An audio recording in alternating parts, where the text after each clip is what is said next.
those who may not know me, my name, according to my wife, is Dick Frye. I'm also the unofficial spokesman for the Veterans Memorial Park. Al Hewlett normally does this speech, and he's far more eloquent than I am. But he's unable to attend today. I'm proud to stand here as a Vietnam veteran, and along with many of you who are also veterans. We have over 700 names of veterans, their families, and supporters paving the way to our memorial. Those are all on the bricks, legacy stones, if you walk through our memorial.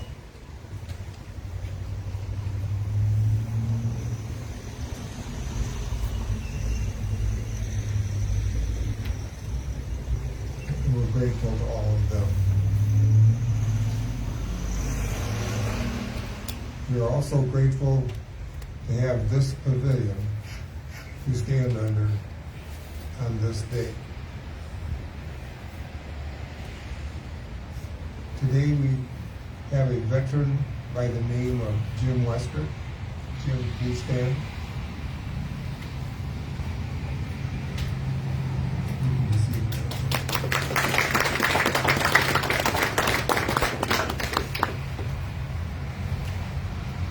You recently celebrated your 80th birthday. And instead of a gift to you from your family, they chose to honor Jim by donating to the Veterans Memorial Park. So at least 5 other veterans may receive a legacy stone in our memorial.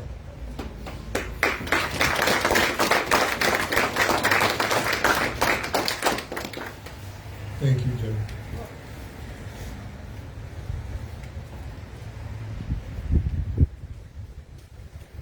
Anybody that is interested in one of these stones, one of these legacy stones, may contact Inga over here, or my wife, who is somewhere there. Heidi. And they'll take the information so we can get these 8x8s ordered. And once they're ordered, they'll be put in before Memorial Day next year.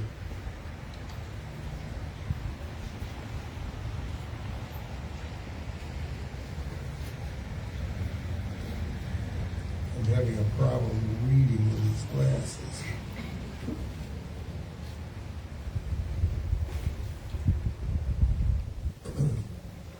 The legacy stones that are being donated by the Westricks will be chosen on a first come, first served basis. Again, thank you all for coming and welcome, and to my fellow vets, welcome home.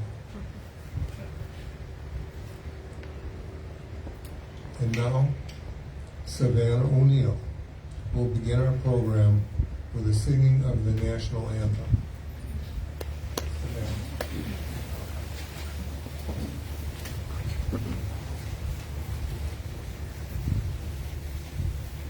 Oh, say, can you see by the dawn's early light what so proudly we hailed at the twilight's last gleaming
Anissa Welch, the city mayor. Anissa?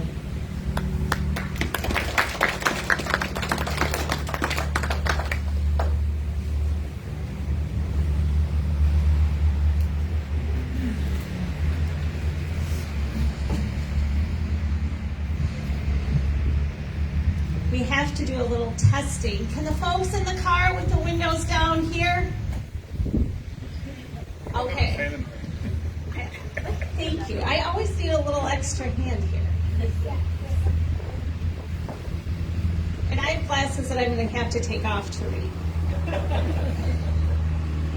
You'll all be blurry, but the words will look a lot better to me.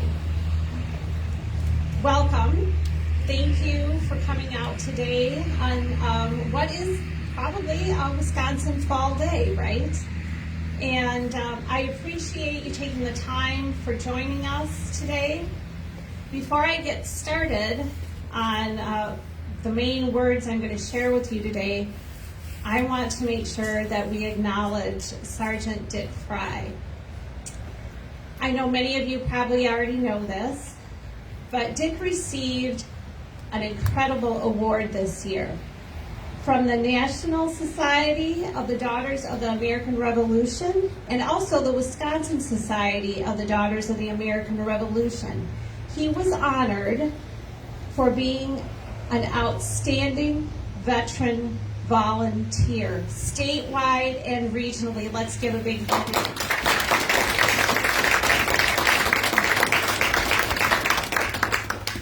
As many of you know, Dick was instrumental in choreographing, directing, fundraising for the park that you see here and the monuments, and also the pavilion that we are so grateful for today. He was one of many volunteers that joined in this effort, and many of you also donated to the fund. And the Milton Area Veterans Memorial Park and Pavilion would not be here today if not for Dick, all the volunteers, and all of you. So thank you very much.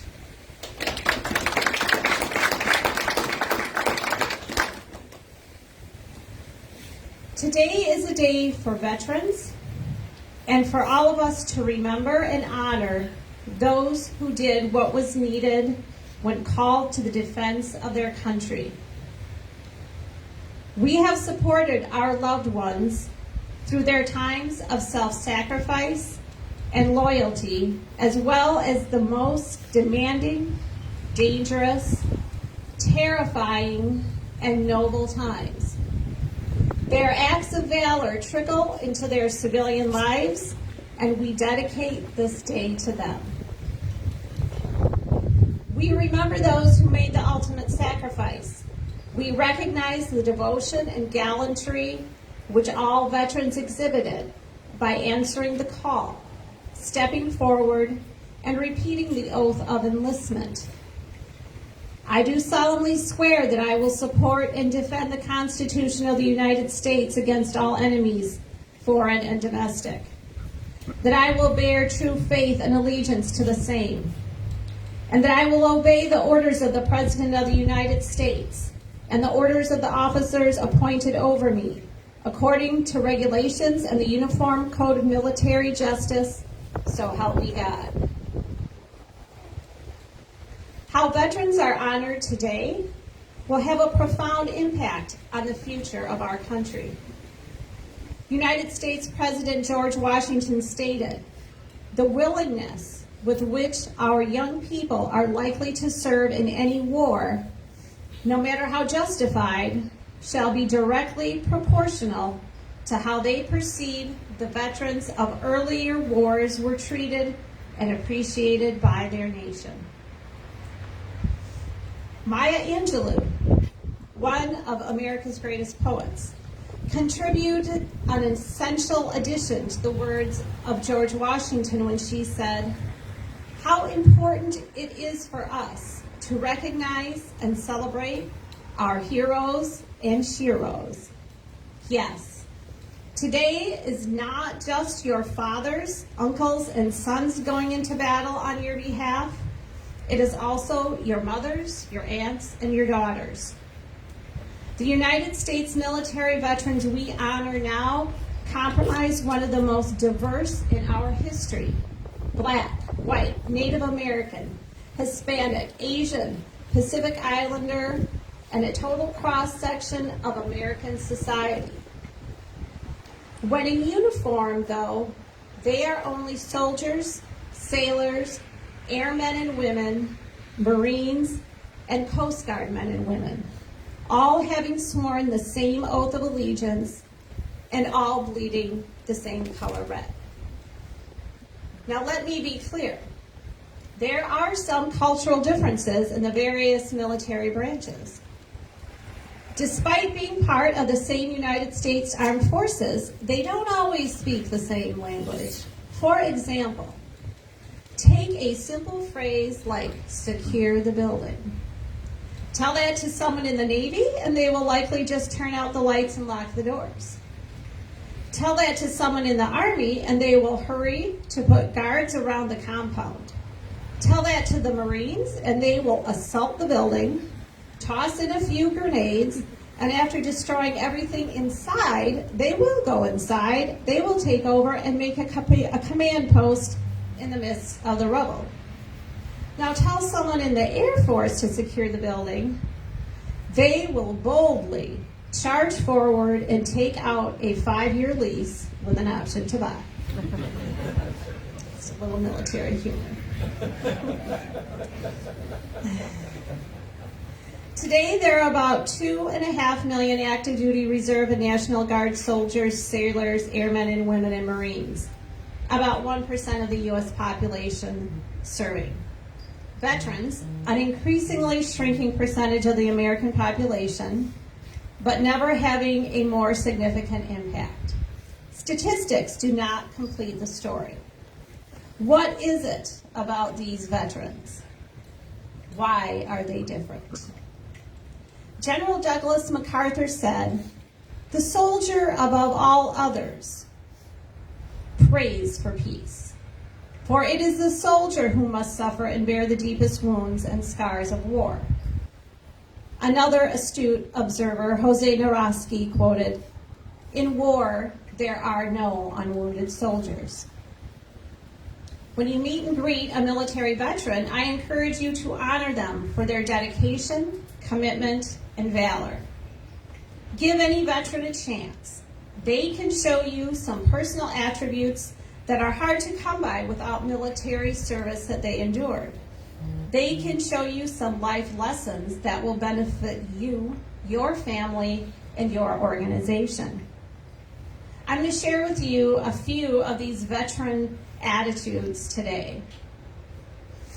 Veteran attitude number 1.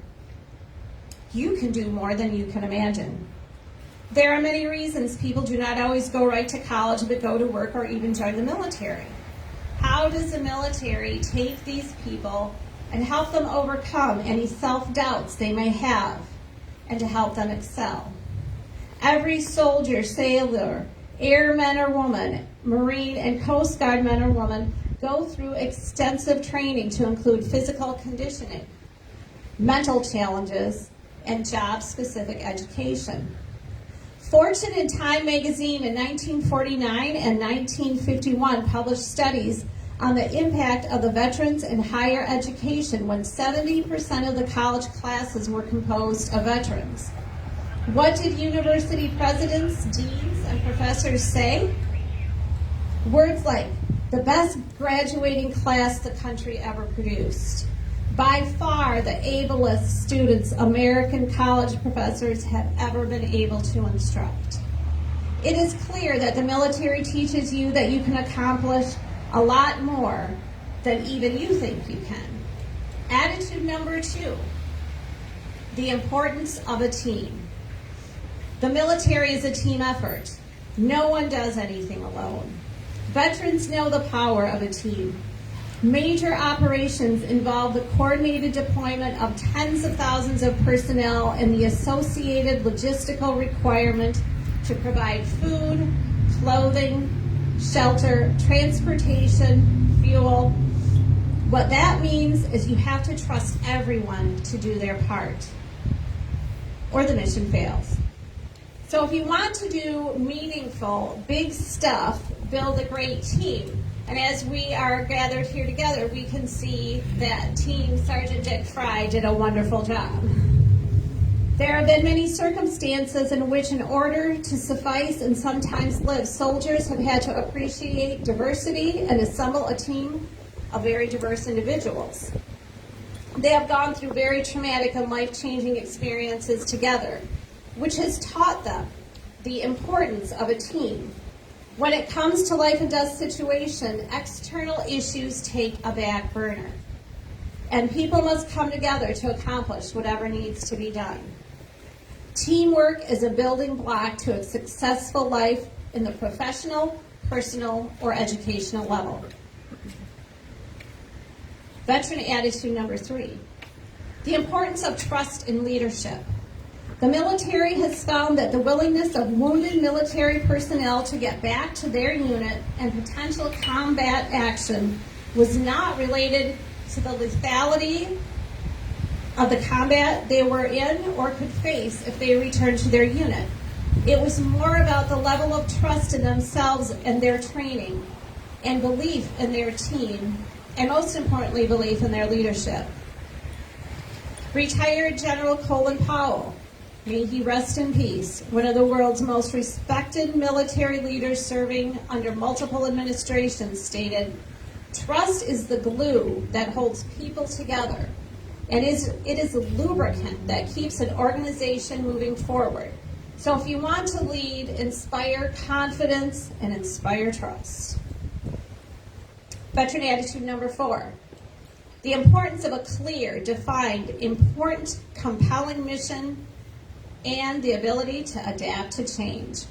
The current and former soldiers, sailors, airmen and women, Marines, and Coast Guard men and women today have shown that there is no hill too steep to climb, no hardship too great to bear, no obstacle too large, nor threat too fierce to stand up, as long as the cause is just, the mission is clear, the work is important, and they can make a difference.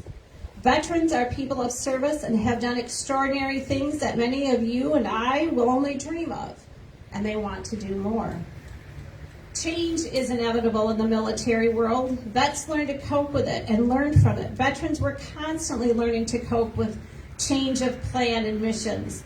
Instead of obsessing over change and trying to resist it, they learned how to change gears quickly and respond to change in an effective way. We all will face drastic changes throughout our entire lives. The way we respond to change is what makes the difference. Embrace change, even if it is outside of your comfort zone. The most successful people have learned to overcome this obstacle and actually use it to their advantage.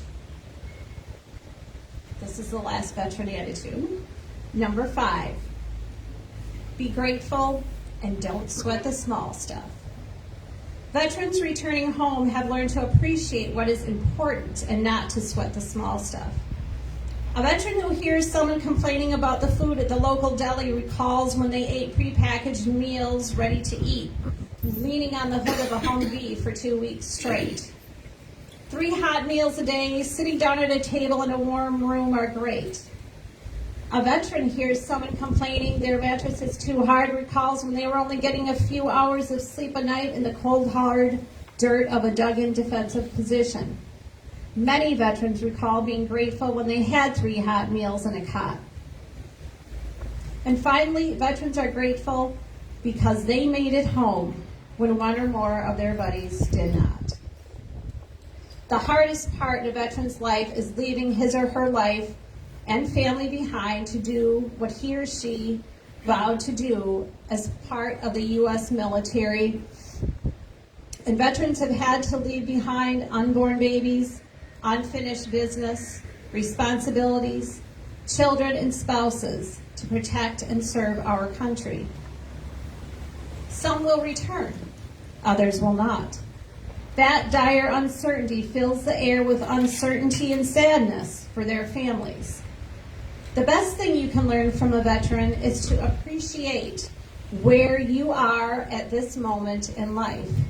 Most of that freedom wouldn't be ours if it wasn't for the men and women who devote their lives to make America what it is. All of the above lessons come from men and women who have been taught and have taught us how precious life is and how important it is to handle things in the most positive and effective way.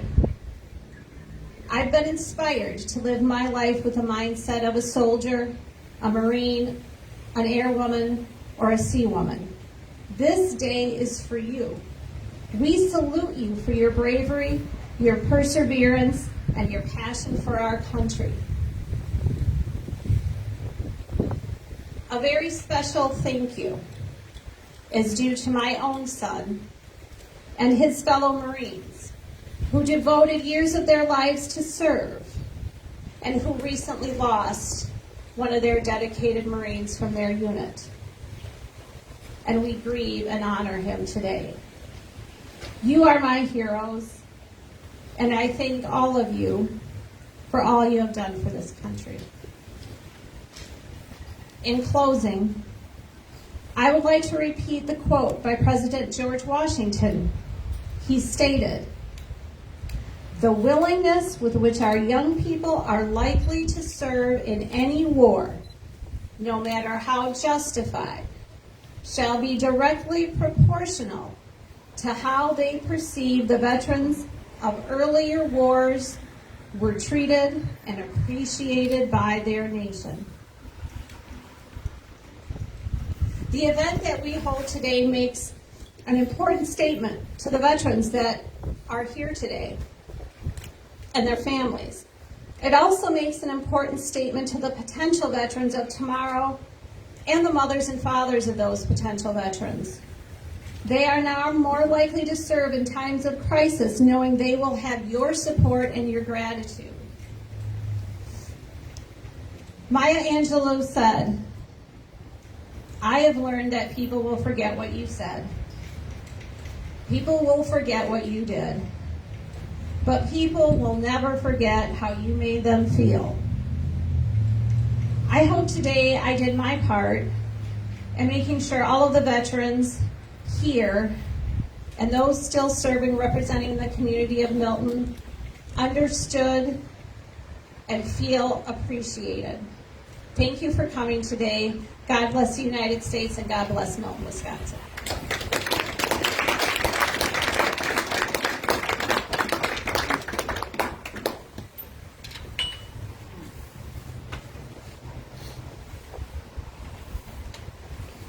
Thank you, Mayor Welch.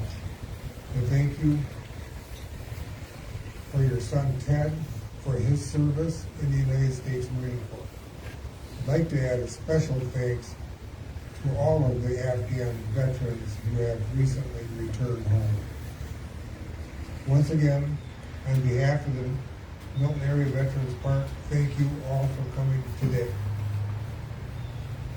For those of you with reservations at the gathering place, we'll see you up there at noon. This program will conclude with a 21-gun salute and caps presented by the Edgerton VFW. Detail. 10, 4, prepare to fire. Aim, fire. Aim, fire. Aim, fire. Reset. Halt.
Thank you once again.